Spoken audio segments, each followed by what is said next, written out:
So today I have 3 forming algorithms for you that I've implemented on the robotic blacksmithing system. But first let's have a look at the graphical user interface. So on the right hand side we have an Ethernet terminal. We can clear, we can connect or disconnect. Additionally, we can send individual commands. On the left hand side we have the jog controls. So we can home either the arbor press or the robot arm. We have a speed control slider for the jog controls. We can jog X, we can jog Y. You can see the positions being updated on the right hand side here. At the moment, the system only forms a square cross section, and we can give it parameters to define both the width and the length of that cross section, as well as a step over for the tool. We also have a coordinate origin, so we can decide where that square cross section will be made. Additionally, we have buttons for executing the 3 forming algorithms. So first, we're going to have a look at the open loop algorithm.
This is going to be an example of what I'm calling the tripwire algorithm.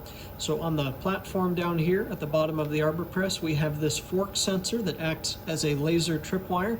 So if I move my pencil down, you'll see this light illuminates, indicating that the tripwire has been tripped. So what's going to happen is this clay will be brought in under the forming tool to the first forming index. It will then be lowered down into the tripwire, tripping it.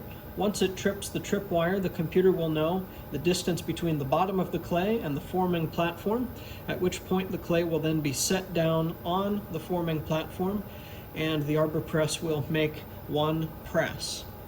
The clay will then be lifted and moved to the next forming index until the entire body has been formed.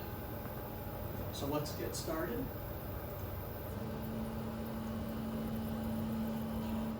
So here we are coming in down at the first location, trip the wire, making the press, retracting, lifting, and moving to the next index.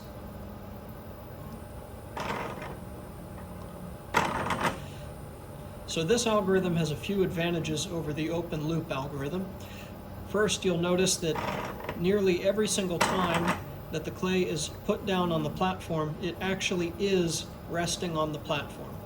So we won't have near as much jerky motion as we did in the previous operation.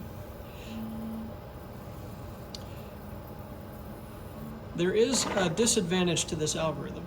So the computer does not know exactly the shape of the clay. It doesn't know exactly the position of the clay. So if the clay happens to be, say, outside of the range of the tripwire, when it lowers the clay, if the clay is back here, it'll miss the tripwire entirely and the system will crash. There are ways of preventing this, but that is one of the problems with this algorithm as it's currently instituted.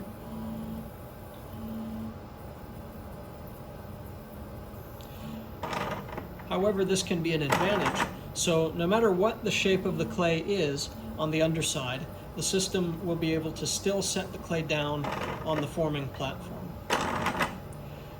Now there is an issue with this. If the clay is misshapen, then the top surface here will take on an approximation of that same misshapen form. Because when it sets the clay down, it's setting the clay down and then forming to the specified width. But if there is an arc on the underside of the clay, there will be an arc pressed into the top of the part. I will demonstrate this in the next operation after this is completed.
So there we have it.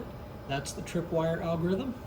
We can see similar deformations on the part to the open loop algorithm. There's a lot of improvement to be made here, but the advantage to this algorithm is that we're not bouncing off the platform so much, and things are looking pretty good. Obviously, in a forging environment, you would want to use the largest tool possible. Here, this tool is quite a bit undersized for the operation we're attempting to perform. But the experiment here is just to show how much we can do with that tool, as well as how we can optimize the algorithms. So here we're going to demonstrate one of the flaws in the tripwire algorithm, which is that if the part is deformed, so here we have a downward sloping surface on the underside of the part, the tripwire algorithm will move this in, drop it down, and place it on the platform using the measurement from the tripwire sensor. And then it will perform one pressing operation. But then, as it moves down the part, the underside of the part moves further and further away from the central plane in the XY axis of the part. And when it sets it down on the platform, the center axis of the part will be higher and higher. It will still press to the same height every single time, but the press points on the top of the part will come to approximate the same deviation or slope that is present on the underside of the part. So let's see that in action.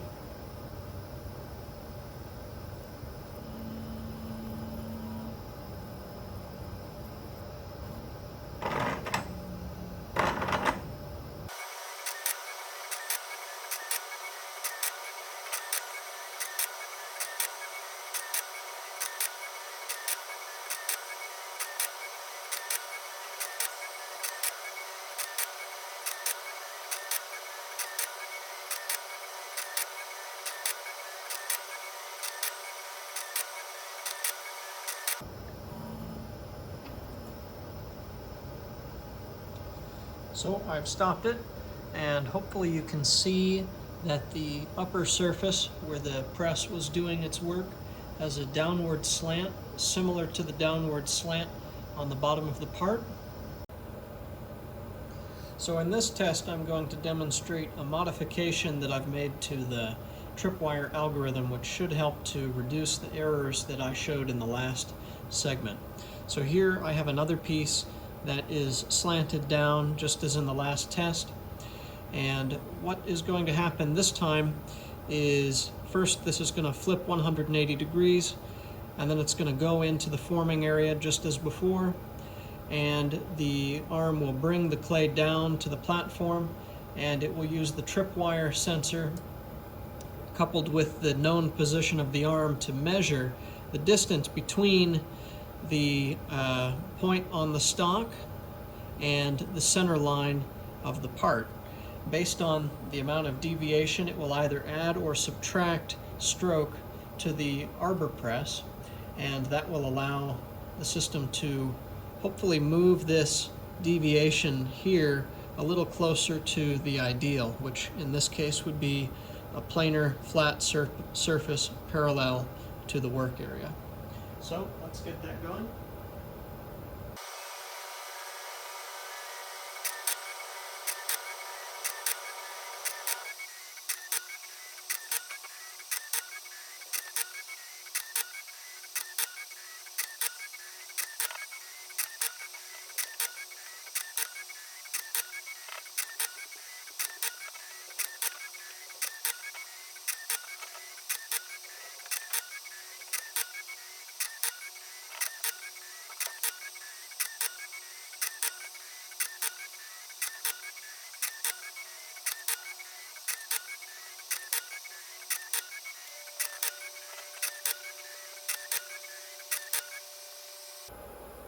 So there we have it.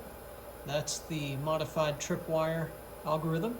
It looks like it's done a decent job.